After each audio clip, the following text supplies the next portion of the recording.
Ayqa bара албайт асында. Кардын калыңдыгы айқа жеткенге мүмкүнчүлүк жок.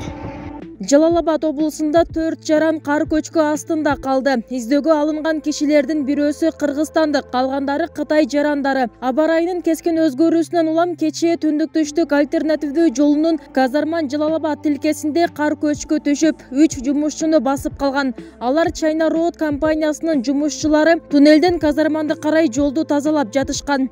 Шу жол менен кетиш керек болду, жок ага. Барганга мүмкүнчүлүк жок.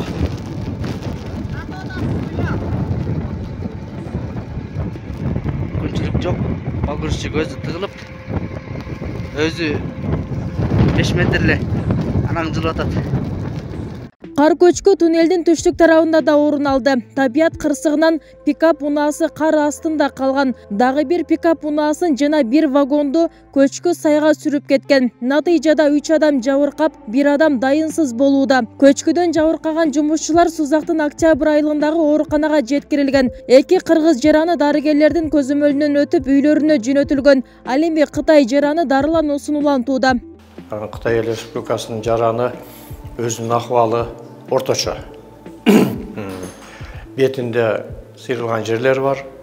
Машинанын ичинде үчүн тумшуп калган, баштарында жараттары бар. Ушу мээси чайкалган деп диагноз коюлган. Кечкурун рентген текшерүүлөр жасалып, дары-дармек берилген. Азыркы маалда эртең менен Жалал-Абад шаарына томографияга жиберилген. Томографиянын натыйжасын результатына карап туруп, анан акыркы диагнозду коебуз да.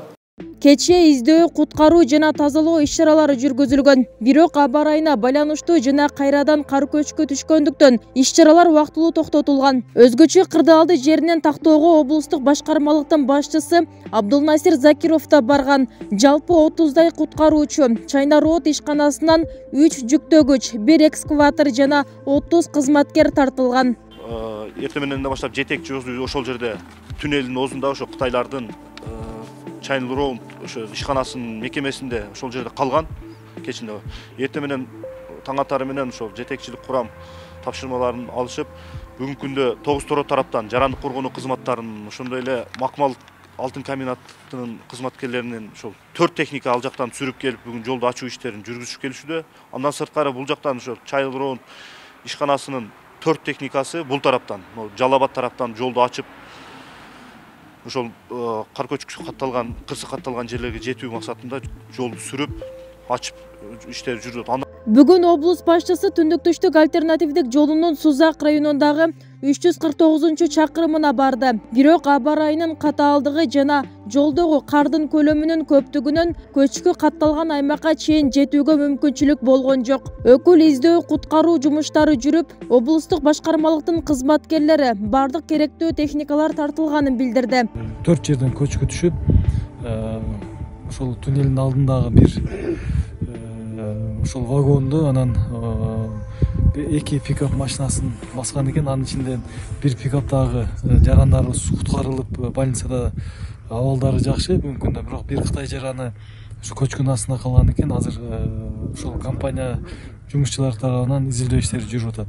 Эми азыр бул жерден көчкүнү тазалап ал жака ачуу иштери азыр уланат. Ошонун жеринде көргөн үчүн бул жерге келип отурабыз. Аба ырайынын катаалдыгына байланыштуу тоолуу аймактарда кар көчкү жүрүү кооптуулугу дагы да жогорулады. Адистер ушул тапта көчкү түшүү кооптуулугу бар жерлерди аныктоого алышты. Мындай кооптуулук жер алган жерлерде көчкүнү мажбурлап атуу иштери жүрөөрү айтылды. Облус аймагында учурда кооптуулугу бар бир гана Чаткал районунда Красная Горка Акташ жолу түнү убактылуу жабылат. ББСР Орозалиева, Шерзат Эгембердиев, 7 канал, Жалал-Абад.